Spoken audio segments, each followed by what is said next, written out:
OK. Donc, comme toujours, à la fin, je vais vous demander de faire 3 choses. Premièrement, identifier qu'est-ce que le Seigneur veut te dire aujourd'hui. Ça, c'est la première chose. La deuxième chose, c'est qu'est-ce qu'il veut que tu fasses avec ça. Puis la troisième chose, c'est de transformer ça en prière. Et puis, j'avais déjà suggéré dans le passé qu'on devrait commencer tous nos jours de même. J'avais dit que c'était comme prophétiser à soi-même. Et c'est en donnant le Seigneur le temps le matin pour nous parler, ça peut nous préparer pour une journée qui sera difficile, pour quelque chose à méditer. La journée longue, c'est toujours la même. C'est pour nous nourrir spirituellement. Donc, ça nous amène à notre discussion ce matin. Et comme vous voyez, le titre, c'est Psychikos et Hypnotikos. J'ai marqué dévoiler, j'aurais pu dire démasquer aussi. Donc, on va commencer 1 Timothée 1, 9 et 10.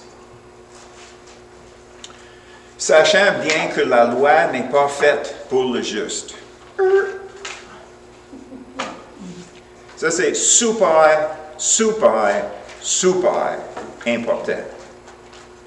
La loi, ce n'est pas faite pour le juste. Puis on va donner une définition. Quand on parle de la justice de Dieu, ça veut dire être en règle avec lui. C'est pas la loi est loi, la loi est là et t'es accusé ou excusé. On va parler de ça un peu plus tard, mais c'est juste de réaliser une personne qui est juste, c'est une personne qui est en règle avec le Seigneur. Comme on a déjà discuté, c'est notre esprit qui est régénéré, qui est né de nouveau, qui reçoivent du Saint-Esprit, qui demeure dans ce lieu-là, en nous. Donc, quand on parle de la loi, quand on parle de la justice, c'est 2 choses qui ne sont pas nécessairement reliées. Donc, une personne qui est en règle avec le Seigneur n'a pas besoin de la loi. Okay? Est-ce que ça rentre? C'est pas évident, on n'est pas enseigné ça. Wow. Mais c'est marqué très là. La loi n'est pas faite pour le juste. Maintenant, on change de bord la médaille. Mais pour les méchants et les rebelles, les impies, les pécheurs, les irréligieux, les profanes, les meurtriers, et on continue, verset 10, les impudiques, les infamés, les voleurs d'armes, les menteurs, les perjureurs, et tout ce qui est contraire à la saine doctrine. Donc, la loi, c'est pour qui? Pour eux. Tous ceux qui ne sont pas en règle avec Dieu. OK? Si on est en règle avec Dieu, nous n'avons pas besoin de la loi. OK? Est-ce que vous avez saisi ça? Oui. OK. On continue.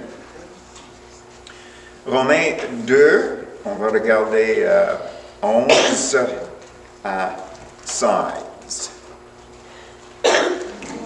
Car devant Dieu, il n'y a point d'acceptation de personne. Qu'est-ce que ça veut dire? Il n'y a pas une personne qui est plus préférée qu'une autre dans les yeux de Dieu. OK? Pas toujours. Tous ceux qui ont péché sans la loi périront aussi sans la loi, et tous ceux qui ont péché avec la loi seront jugés par la loi. Ce ne sont pas en effet ceux qui écoutent la loi qui sont jugés devant Dieu, mais ce sont ceux qui la mettent en pratique qui seront justifiés. Qu'est-ce que ça veut dire? Si les babines Oui, les bottines. Les Ah, non, bottines. les bottines, tu Non, les c'est les bottines. C'est ça. Vous connaissez ça bien. OK? Fallait que les bobines suivent les babines. Et non juste les babines qui parlent des babines. OK? OK? Quand les païens qui n'ont point la loi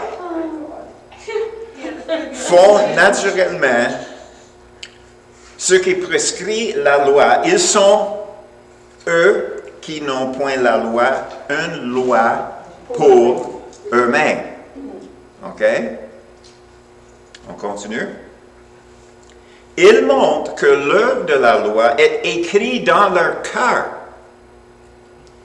Leur conscience en rend un témoignage et leurs pensées s'accusent ou se défendent tour à tour. Okay. Est-ce qu'on voit un conflit ici? Est-ce qu'on vit un conflit ici? Oui.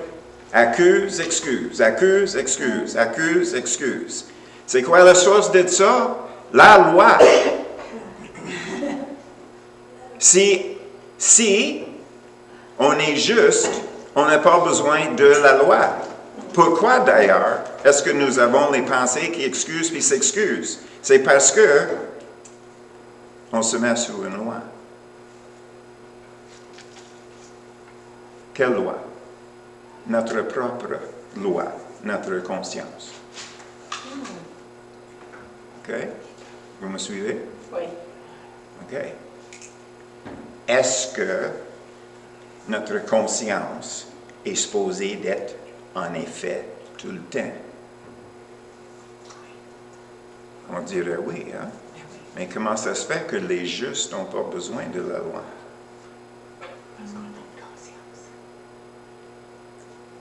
Pourquoi est-ce que la loi agit en nous si on est en règle avec le Seigneur? Est-ce que vous voyez ça? On vient de lire que la loi, ce n'est pas nécessaire pour quelqu'un qui est en règle avec le Seigneur. Pourquoi, d'abord, est-ce que nous avons les conflits dans notre conscience comme chrétiens?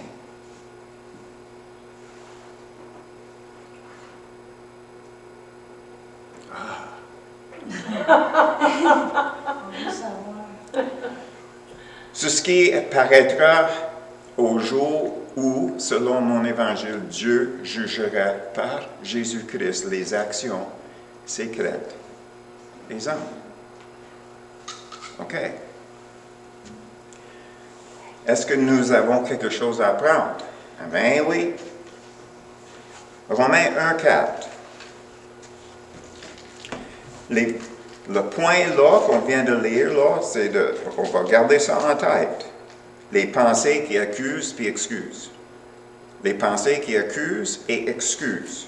OK? Ça, c'est ce qui se passe dans notre tête. OK? Mais là, on vient de réaliser, il y a quelque chose qui tourne pas rond dans ça. Donc, pourquoi? C'est ça la réponse que je cherche. Romains 1,4. Est déclaré Fils de Dieu avec puissance selon l'Esprit de sainteté par sa résurrection d'entre les morts, Jésus-Christ, notre Dieu, Seigneur. C'est pas ça que je cherchais. Anyway, oublie ça, c'est supposé de parler de la bonté de Dieu. Peut-être on devrait essayer de trouver. Romains 1,4. C'est Romains 2,4. Hein? 2,4. 2,4. Excuse-moi. Merci, Claude. Tu viens de sauver la vie. OK. Romains 2,4. Sylvie est là. Tic, tic, tic, tic, tic. OK. Good. Ou méprises-tu les richesses de sa bonté, la bonté de Dieu, de sa patience et de sa longanimité, ne reconnaissant pas que la bonté de Dieu te pousse à la repentance. Restez avec la bonté de Dieu. Parce qu'une partie de ce qu'on fait aujourd'hui, c'est pour nous aider à communiquer avec les non-sauvés. OK? Donc, on garde la bonté est là, sa patience est là pour amener la personne, nous inclus, à la repentance. La repentance, c'est de changer de direction. OK? On s'aligne comme ça, puis on dit, « Oh, Seigneur, pardonne-moi parce que je viens de faire une chose. » Puis on continue dans la même direction. Est-ce qu'on est pardonné? Non. Non. On n'a pas pardonné avant le changement de direction. Ça, c'est la preuve que dans notre cœur, on est vraiment convaincu de ce qu'on vient de dire, puis c'est pas juste les mots qu'on a lancés parce que ça sonne bien. OK? OK, good. On va continuer. Jacques 4, 11 et 12.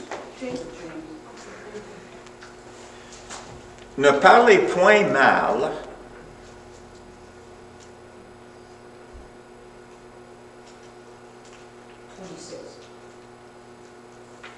Est-ce qu'il faut aller plus loin? C'est clair. Ne parlez point mal les uns des autres frères. Celui qui parle mal d'un frère, qui juge son frère, parle mal de la loi et juge la loi. Donc, à quelque part, dans la loi, c'est dit ne parle pas mal d'un frère, d'une autre personne. Donc, si on ne le fait pas, on se met au-dessus de la loi. Puis quoi? Si tu juges la loi, tu n'es pas observateur de la loi, mais tu en es juge.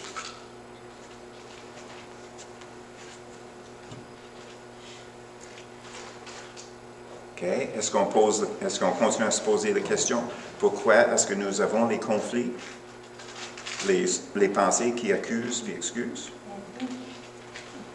On est les juges de la loi. 1 Corinthiens 5, 9 à 13. Je vous ai écrit dans ma lettre de ne pas avoir des relations avec les impudiques. Non pas d'une manière absolue avec les impudiques de ce monde ou avec les cupides et les ravisseurs ou avec les idolâtres. Autrement, il vous faudrait sortir du monde. Maintenant, ce que je vous ai écrit, c'est de ne pas avoir de relations avec quelqu'un qui, se nommant frère, est impudique, cupide, idolâtre, outrageux, ivrogne, ravisseur, de ne pas même manger avec un tel homme. Que j'en ai fait à juger ceux du dehors. N'est-ce pas ceux du dedans que vous avez à juger? Le mot juger ici, c'est évaluer selon leur comportement. Pour ceux du dehors, Dieu les juge. Ôtez le méchant du milieu de vous. OK. Donc, qu'est-ce que nous avons ici? C'est la question de juger les autres.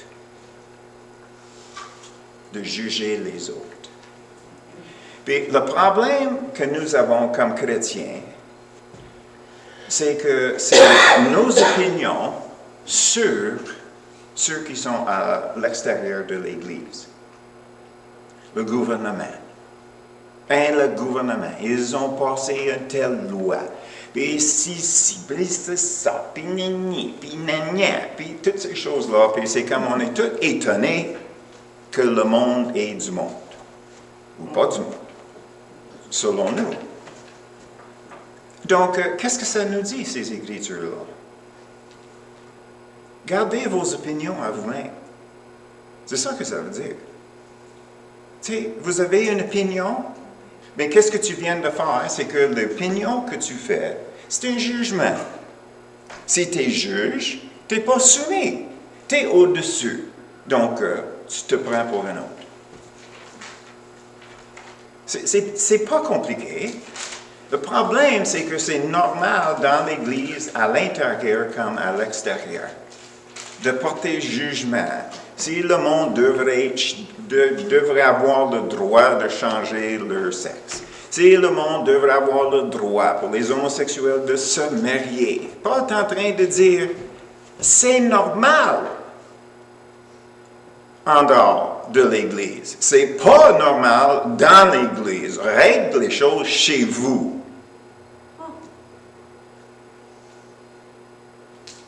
Pour nous, on devrait réaliser que quand on voit les choses dans la société autour de nous, ça nous demande une chose. Ils sont perdus. Tu sais, est-ce que ça, c'est les nouvelles? C'est juste une expression d'être perdu, écarté de différentes façons, mais c'est toujours la même chose. Pourquoi? Est-ce que nous, les chrétiens, passons le temps avec nos opinions les autres? Est-ce que c'est pas relié avec accuser, excuser par nos pensées? Qu'est-ce qu'on fait? On se met sous la loi parce qu'on n'est pas en règle avec Dieu. Autrement, on ne penserait pas de même, on ne parlerait pas de même. La chose, c'est que c'est toujours une question de cœur. Tu sais, on aimerait que tout le monde soit sauvé. On aimerait que le gouvernement soit dirigé par le Saint-Esprit. Mais écoute, ça va prendre du temps. Plus que la vie d'une personne. OK? Donc, arrêtez.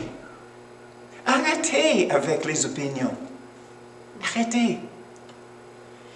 Si votre opinion, selon ton opinion, que c'est pas biblique, qu'est-ce que quelqu'un fait, bien, pose la question. Est-ce que ça, c'est un chrétien?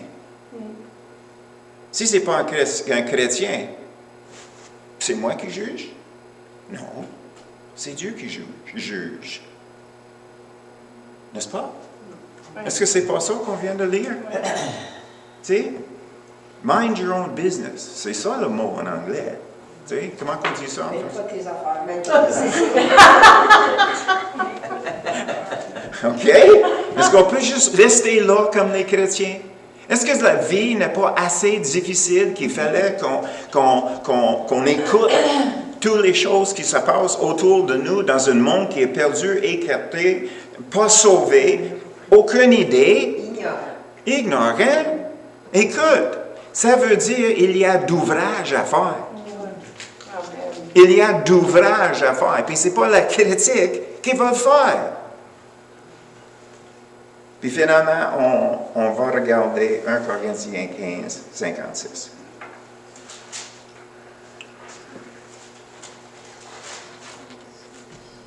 L'aiguillon de la mort, c'est le péché, et la puissance du péché, c'est la loi. La puissance du péché. La puissance du péché, c'est la loi.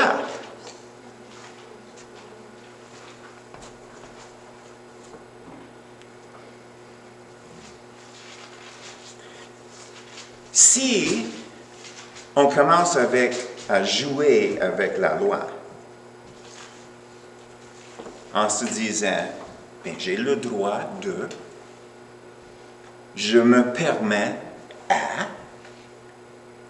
est-ce que je ne peux pas? Est-ce que je dois? Est-ce que je devrais pas? Quand on dit ces mots-là, est-ce qu'on ne parle pas d'un standard qu'on s'est donné?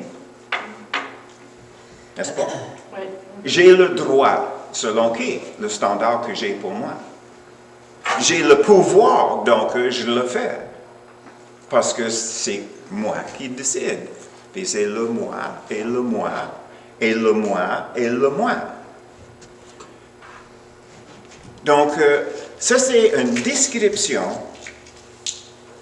d'un homme naturel, d'un homme dirigé par ses propres pensées, un homme dirigé par raisonnement, son éducation, toutes ses facultés intellectuelles qui décident. Sais-tu c'est qui ça? Ça, c'est mon avocat. Mon avocat qui dit, Perry, tu as le droit de faire ce que tu veux.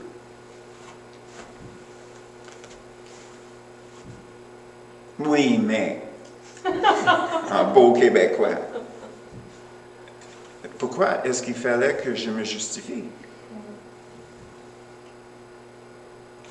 Donc, mon avocat, c'est entre qui et qui?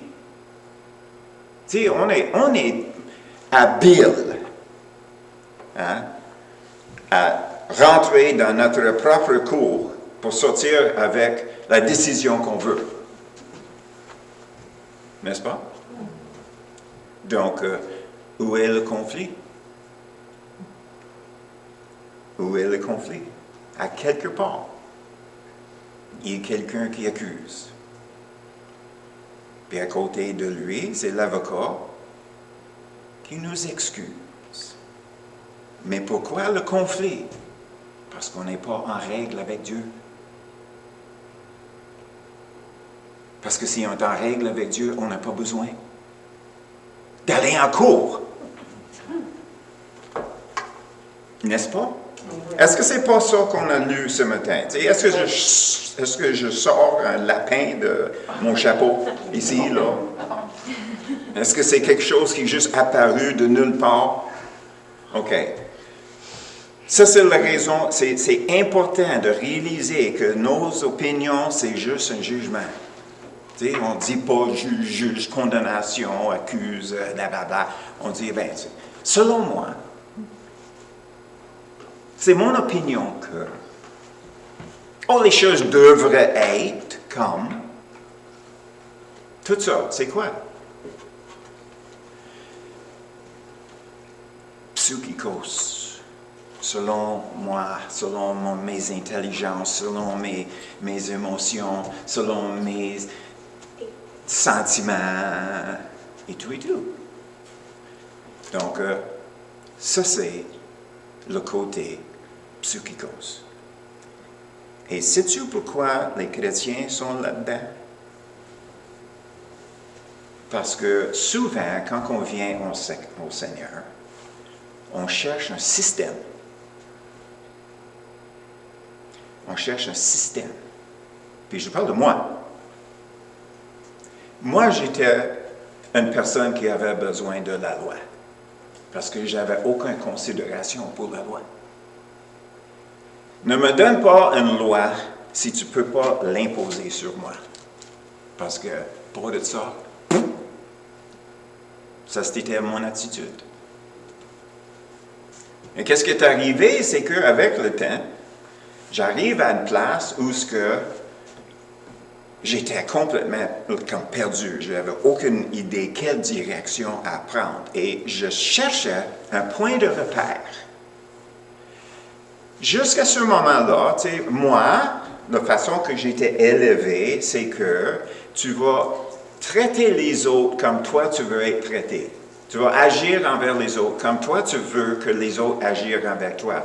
Mais c'était amené à un point personnel. Le monde que je connaissais, tu sais, je ne parlais pas d'une certaine façon contre mes amis ou quoi que ce soit, mais j'étais conscient de prendre l'autre personne en considération. Mais ma vision n'était pas assez large pour la société. Donc, si je roulais 70 dans un 50 km/h, ça ne me dérangeait pas pantoute. Tu sais, je ne faisais aucun tort à personne. Mais c'est parce que c'est petit. Maintenant, je réalise que quelqu'un veut avoir la tranquillité dans leur voisinage. Puis là, un idiot comme moi qui va passer à 70 km/h. Donc, c'est pour ça que j'ai dit, j'avais une considération pour ceux qui étaient dans mon milieu, mais ils n'allaient pas dans la société. Donc, j'avais aucun égard du tout pour la loi. Sauf si je voyais le char de police. Comme tout le monde. Je trouve ça drôle quand que tu vas sur l'autoroute. Je roule à 100 km à l'heure, tu sais. Puis une voiture qui vient de passer, il faisait peut-être 105. Puis là, tu vois un policier qui est là. Il freine, même s'il est loin d'être arrêté, mais il n'a aucune idée quelle vitesse qu'il roule. Donc, il faut freiner en premier, puis après ça, oh, OK, là, il décolle. Donc, quand on parle, c'est ceux qui sont justes, ils n'ont pas besoin de la loi, c'est ceux qui sont en dehors de ça. C'est ça. C'est ça la raison pourquoi la loi existe. C'est pour ceux qui ne veulent pas agir comme ils devraient. Donc, il fallait qu'on ait les polices. Puis, chacun de nous, nous avons le policier en dedans. Notre conscience, qui est là, ou le Saint-Esprit, l'un comme l'autre. Donc, je trouve ça intéressant parce que même si les justes n'ont pas besoin de la loi, c'est comme on attend que le Saint-Esprit va nous dire si on excède la vitesse de la route. Tu sais, OK. Seigneur, si tu veux que je roule à 80 km à l'heure et non 90, tu me le dirais. Tu sais, c'est pas à lui à nous dire qu'est-ce qu'on sait déjà. Mais c'est déjà un exemple des pensées qui excusent. Oui, mais... OK. Ça, c'est le côté psychikos. Maintenant, qu'est-ce qu'on va faire? C'est qu'on va regarder où est-ce qu'on est supposé d'être.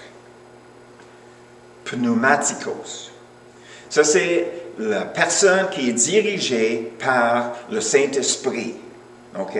Maintenant, nous avons une idée de comment on était victime dans nos vies chrétiennes. On était victime parce qu'il y avait des choses qu'on ne voulait pas écouter. Donc, on se trouvait face à la loi au lieu d'avoir le cœur d'un juste qui se soumet à la loi d'amour pour les autres. Des connus, des inconnus, tous les deux. De marcher en paix. De ne pas vivre toutes sortes de pensées à gauche et à droite. Parce qu'on ne critique pas, puis on ne condamne pas, puis on n'a pas une opinion contre et toutes ces choses-là. Donc tout ça, c'est mis de côté, puis il te reste quoi? Je suis en règle avec Dieu. Il n'a pas besoin de me dire de ne pas faire ça ou devrait faire ça, quoi que ce soit, parce que je suis flexible. Je suis prêt à se soumettre. Je sais que quand on commence à parler des choses spirituelles, on risque de tomber dans les émotions. Bien, je ressens que je peux faire ça. Je ressens que je ne peux pas faire ça. OK? Bien, tu sais, ça, c'est toujours côté humain.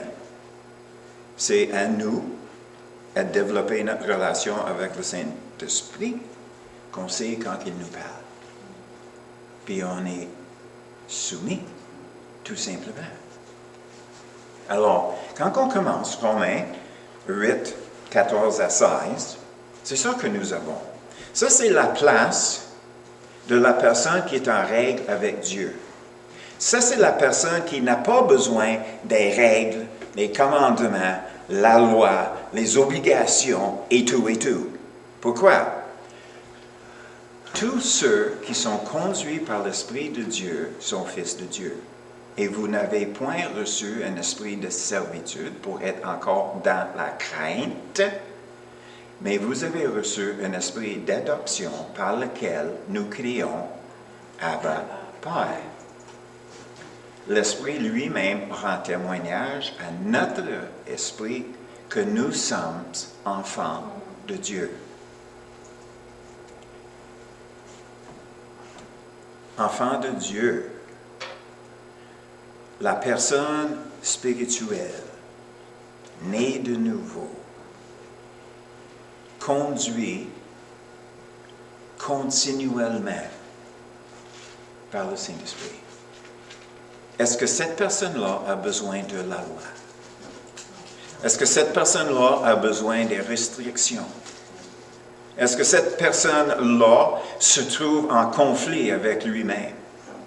Non, parce qu'il est soumis. Il est soumis.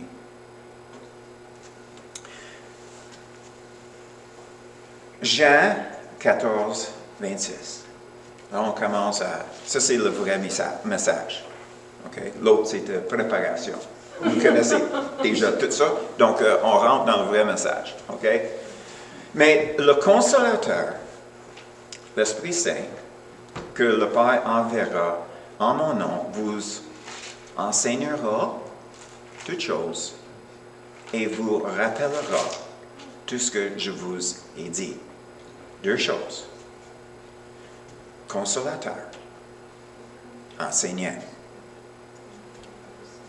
Consolateur, enseignant. OK? C'est quoi être consolé? Réconforté. Oui, c'est ça. Quand que les temps sont difficiles, quand on est découragé, quand on est au bout, quand ça fait 75 heures qu'on a travaillé dans cette semaine, puis les mains traînent à terre, à force qu'on est au bout du rouleau. OK? Ça, c'est toutes nos expressions, n'est-ce pas? OK. Quand nous avons une situation dans nos vies, quand il y a la situation dans la vie d'un autre, un proche de nous, et puis notre cœur pleure pour ces autres personnes-là, qu'est-ce qu'on attend? On attend que le Saint-Esprit arrive. Est-ce qu'il arrive comme un semi-remorque dans nos vies? Un train? Non. Comme un chouchotte. Il est juste là. Et ici, on est complètement bouleversé dans qu'est-ce qu'on vit. Est-ce qu'on entend? Non, parce qu'on est dans tous nos états, dans nos émotions. Oh, pauvre de moi! Combien de fois est-ce que ça, si on se considère, ça arrive à ça, pauvre de moi. Mais la bonté de Dieu. Oui, mon cher, t'es victime. Oui. C'est ça que je veux entendre? Oui. Oui, parce que je suis découragé. Donc, il arrive pour m'encourager. Il ne me condamne pas. Il ne me dit pas, c'est ta faute que tu te trouves dans la situation comme ça, idiot. Non. Non. J'ai besoin, puis Dieu le sait, j'ai besoin de quelqu'un pour me consoler, même si c'est ma faute. Ça, c'est la bonté de Dieu. Ça, c'est la grâce de Dieu. OK? Et puis, éventuellement, tu sais, je commence à aller un peu mieux. Je ressens un peu plus bien. Et puis, c'est là que, en ce moment-là, ben, le Saint-Esprit peut m'expliquer qu'est-ce qui se passe. Peut-être c'est ma faute, mais une autre fois qui est aussi douloureux, c'est quand que le Seigneur enlève quelque chose dans ma vie que j'aimais, les montages. Puis je l'aime pas. Le petit gars en moi.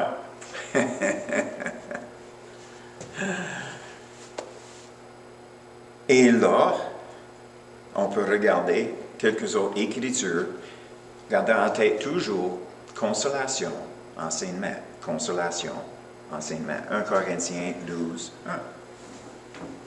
Pour ce qui concerne les dons spirituels, je ne veux pas, frère, que vous soyez dans l'ignorance.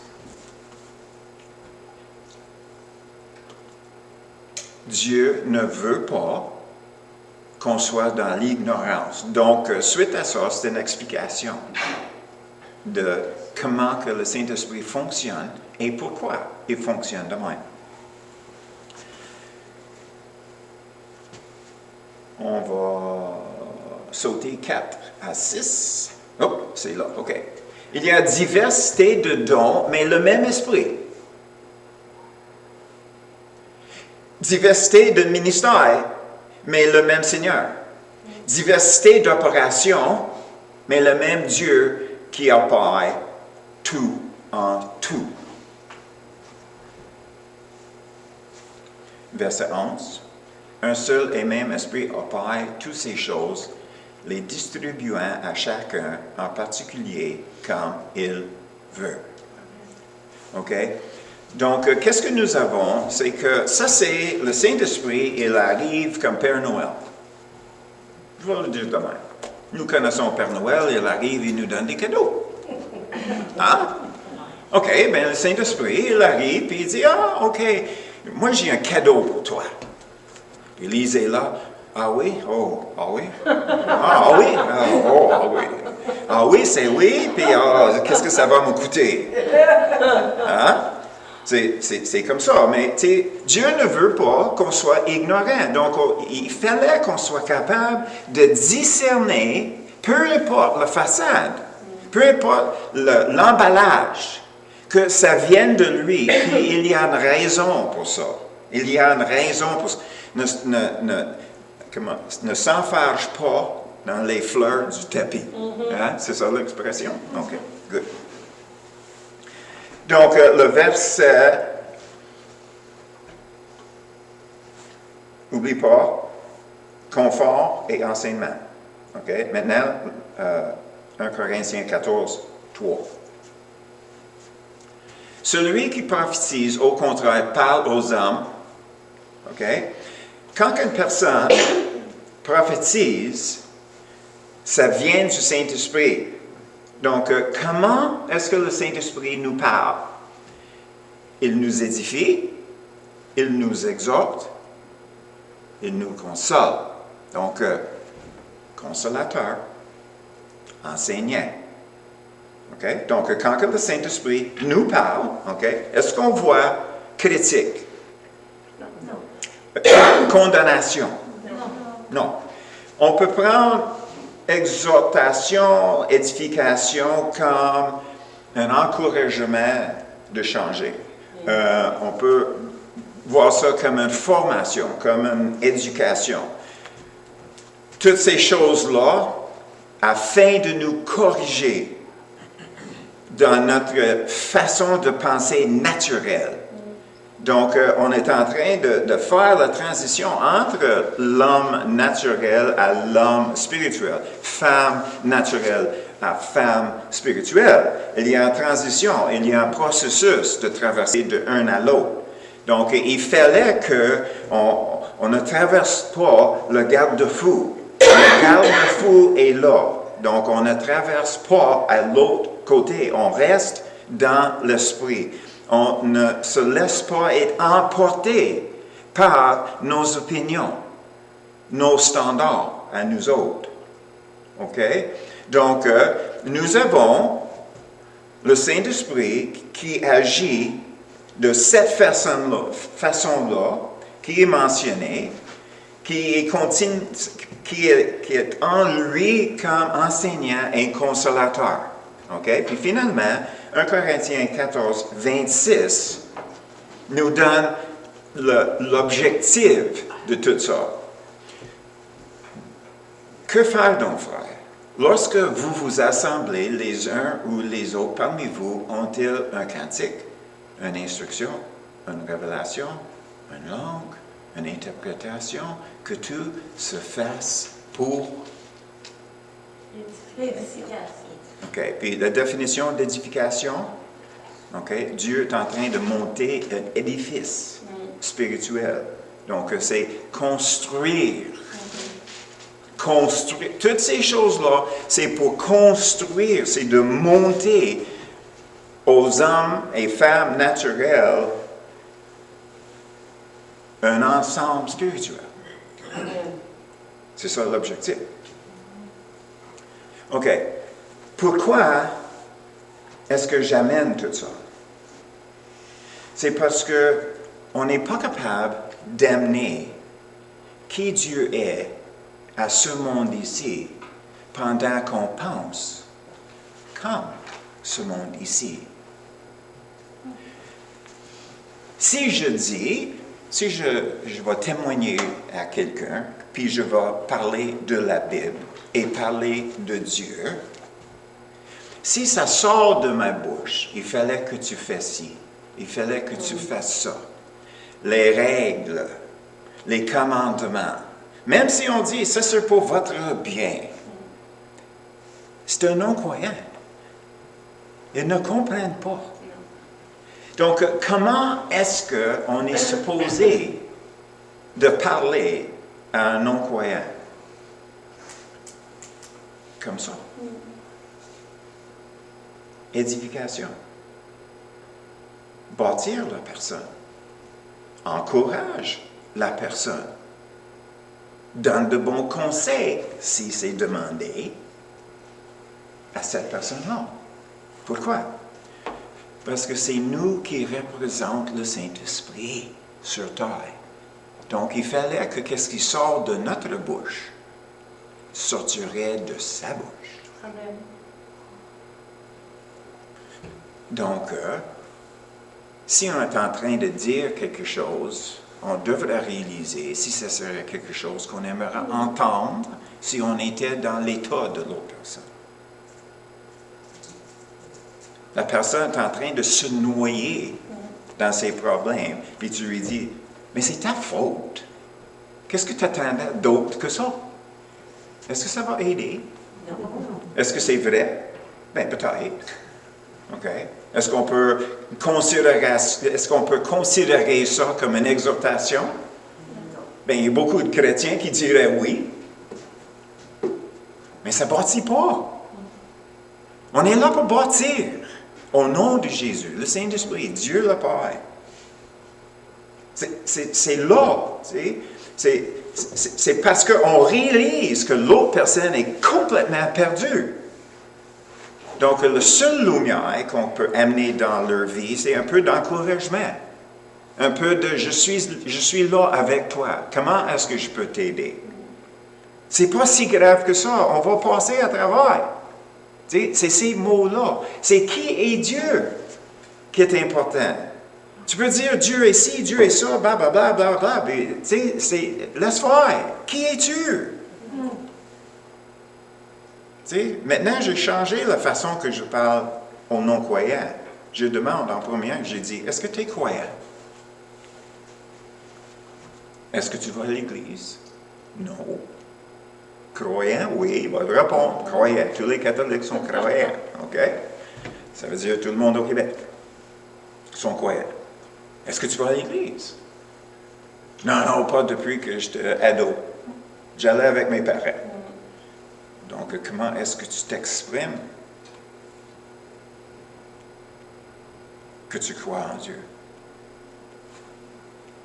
C'est quoi ta relation avec lui? Tu sais, est-ce que ça, c'est dur? Non. Non, c'est comme, tu sais, moi aussi, je suis croyant. Tu sais, puis naturellement, je cherchais comment rencontrer Dieu. Je ne sais pas si toi, tu es comme ça. Oui. Ben, tu sais, je cherchais une fondation. Je regardais dans la Bible. Puis n'oublie pas que la Bible n'était pas changée par les catholiques, comme ça dit dans le film. Hein? Il n'y a personne qui a changé ça. Ce n'est pas une histoire de règles, de commandements. c'est une histoire de la bonté de Dieu. Donc, est-ce que tu ressens la bonté de Dieu dans ta vie? Tu sais, c'est doux. C'est réel. C'est comme la façon que j'aimerais une personne m'approcherait avec l'Évangile. Obéir la Bible, tu t'en vas au ciel ou à l'enfer. Ça passe pas au Québec. Parce qu'avant tout, c'est le bonheur. Les Québécois, ils ont besoin de quelque chose d'immédiat. L'enfer, puis le ciel, ben ça, c'est au bout. Ça, c'est là. Okay? C'est pas là. Donc, il fallait qu'on parle de là. Tu dis, t'es croyant, OK? Parle-moi de ta croyance. Parle-moi de ta relation avec Dieu. Comment est-ce que c'est exprimé? Laisse l'autre personne se dévoiler. C'est pas difficile. Je réalisais, comme je disais tantôt, que dans ma vie à moi, à cause que tout était horrible, que je cherchais un système. Je cherchais un point de repère qui est l'équivalent d'un système. Je voulais savoir comment gérer ma vie d'une façon qui avait de l'allure, on va dire de même. OK? Puis, c'est ça que j'ai trouvé. J'ai trouvé un système. Mais c'est justement ça le problème. Dieu n'est pas un système. Donc, j'ai passé des années en cherchant comment plaire à Dieu. Un système. Comment est-ce que je peux agir? Que Dieu soit content, que moi, je peux vivre en paix. Que les voix dans ma tête arrêtaient de m'accuser et de m'excuser. J'aimais l'excuser pas, mais l'autre part, c'était différent. Accuser, non. Puis, tu sais, qu'est-ce qui est arrivé finalement?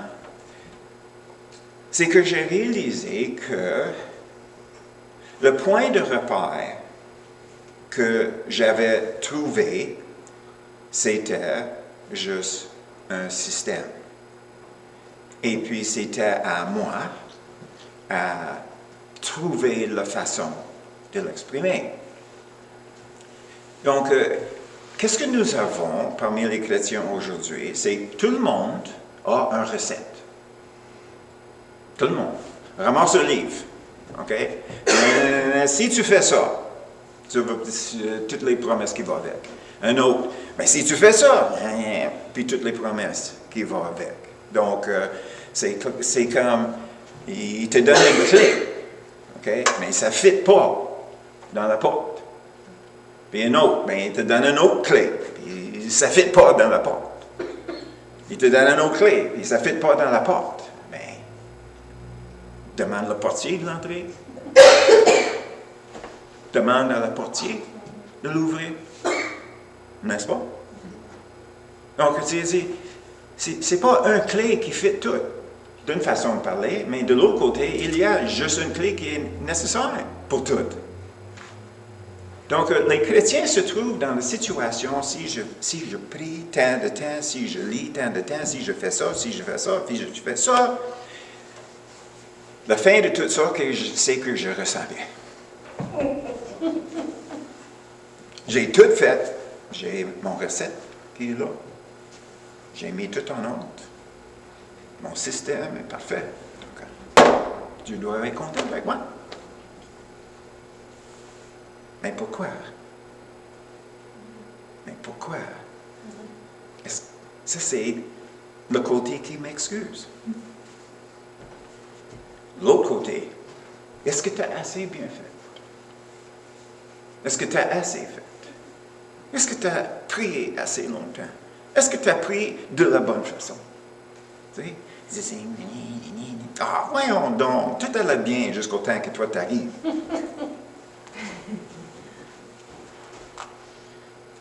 Le moment qu'on voit notre vie chrétienne comme une recette ou un système, bien oublie ça. Oublie ça. Parce qu'un système, c'est quand même juste un système. C'est pas une personne. C'est pas une personne. Donc, ce n'est pas en question de lever le matin en disant, ben il fallait que je fasse ça, puis ça, puis ça, à la fin de ma journée, toutes ces choses-là. C'est pas ça. Je vais te donner un recette. Une clé. Demandez au Seigneur. Seigneur, parle-moi. Là. Donne-moi une parole. Qu'est-ce que tu veux que je fasse? Et on transforme ça en prière. C'est pas très, très compliqué. C'est mieux si c'est fait le soir. Seigneur, qu'est-ce que tu veux que comment est-ce que tu veux que je commence ma journée demain? Là, on se lève avec une direction donnée par le Saint-Esprit pour commencer notre journée. Puis une fois, on est dans le roulement de ça, bien, le reste peut venir beaucoup plus facile. Donc, ça, c'est qu'est-ce que je suggère. Mais si on se lève le matin, puis on commence avec Seigneur, c'est quoi la parole que tu as pour moi aujourd'hui? Qu'est-ce que j'ai besoin aujourd'hui? Qu'est-ce qu'il fallait que je comprenne aujourd'hui? Est-ce que c'est une autre journée de consolation que j'ai besoin? On peut passer des jours, puis des jours, puis des jours. Tout ce qu'on a besoin, tout ce qu'on peut accepter. La seule chose qui rentre en nous, c'est la consolation. On est débordé. On n'a pas de place pour d'autres choses. La seule chose qui peut rentrer, c'est un peu de consolation. Un peu une personne qui marche à côté de nous, qui nous dit, c'est correct. Les choses, ils vont dérouler comme ils sont supposés de dérouler. N'aie pas peur pour demain. Inquiète-toi pas. J'ai pas lu nulle part dans la Bible que Jésus est nerveux. Donc, c'est lui qui marche à côté de nous. Puis on a besoin des jours, peut-être des semaines, peut-être ça peut durer longtemps, que la seule chose qu'on peut recevoir de lui, c'est la consolation. On n'est pas à la place pour changer, d'apprendre, de bâtir, pas du tout. Mais ça, c'est notre marche avec le Seigneur. Puis à un moment donné, bien, il va nous convaincre que tout est en ordre. Il prend soin de tout. Puis même si ça ne déroule pas de la façon qu'on aimerait, c'est pas grave, il y a d'autres choses de meilleures en vue. Mais ça, c'est juste quand on sort. C'est pas qu'on a là-dedans. Tu sais. Donc, qu'est-ce que nous avons aujourd'hui? Nous avons la différence. Écoute, si on est en train de vivre l'accusation et les excuses, si on se trouve, il fallait qu'on se justifie dans les choses qu'on fait, nous avons d'ouvrage à faire. À quelque part, nous ne sommes pas en règle avec Dieu, ou bien on écoute l'accusateur. Ça, c'est sa job. C'est des mensonges. Et il nous accuse véhément, des fois aussi. Donc, on n'a pas de faire de l'écouter. Mais ça prend quand même le discernement. Ça prend quand même le discernement. C'est qui nous parle? C'est qui nous dit qu'est-ce que ça prend pour être en règle avec Dieu? Puis nous avons le Saint-Esprit qui est là. Puis on dit Abba, Père. Donc, quel âge est-ce que nous avons? Quand on était petit, on va prendre Ézéchiel comme exemple, OK? Et 4 ans, OK?